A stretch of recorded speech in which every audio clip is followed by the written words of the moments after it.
اور ملک کے مختلف علاقوں میں پولنگ کا عمل شروع نہ ہونے کی شکایت گھوٹکی میں تاحال پولنگ کا عمل شروع نہ ہو سکا NA48 کے مختلف پولنگ سٹیشنز پر ووٹنگ کا عمل شروع نہ ہو سکا کراچی میں بھی بعض مقامات پر پولنگ کا عمل شروع نہیں ہوا ہے گھوٹکی میں تاحال پولنگ کا عمل شروع نہیں ہو سکا ملک کے مختلف ایسے علاقے اور ایسے پولنگ سٹیشنز رپورٹ ہو رہے ہیں NA48 کے مختلف پولنگ سٹیشنز پر ووٹنگ کا عمل شروع نہیں ہو سکا گھوٹکی میں ابھی تک پولنگ کا عمل شروع نہیں ہوا کراچی میں بھی بعض مقامات پر پولنگ کا عمل ابھی تک شروع نہیں ہو سکا اس کے مختلف وجوہات ہیں اس سے پہلے ہم نے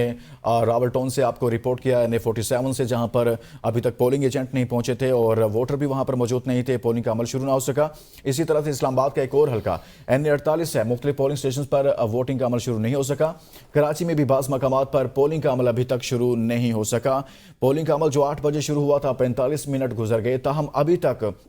مختلف پولنگ سٹیشنز پر ووٹ کاسٹ نہیں ہو سکا اس کی مختلف وجوہات ہیں اس سے متعلق بھی اپنے ناظرین کو آگاہ کریں گے جی ہاں اس سے پہلے اسلام آباد کے حلقہ NA47 سے متعلق ہم نے آپ کو اپڈیٹ کیا اب کراچی سے بھی یہ صورتحال سامنے آ رہی ہے کہ بعض مقامات پر پولنگ کا عمل جو ہے وہ ابھی تک شروع نہیں ہوا ہے ملک کے مجموعی طور پر مختلف علاقوں میں پولنگ کا عمل شروع نہیں ہوا اور گھوٹکی سے بھی اب یہ اطلاعات سامنے آ رہی ہیں کہ ابھی تک پولنگ کا عمل شروع نہیں ہو سکا 8 بجے کا وقت تھا 8 سے 5 بجے تک کا یہ وقت ہے حق رائے دہی استعمال کرنے کا ووٹر کا ووٹ کاسٹ کرنے کا تمام عملہ بھی کل اگر ہم بات کریں کل کے حوالے سے تو کل یہ ہدایات جاری کی گئی تھی اور تمام تر جو سامان تھا وہ بھی حفاظتی نگرانی میں پہنچا دیا گیا تھا لیکن اس وقت یہ اپڈیٹ سامنے آ رہی ہے کہ گھوٹکی سمیت اسلام آباد کراچی میں بھی پولنگ کا عمل ابھی تک شروع نہیں ہوا ہے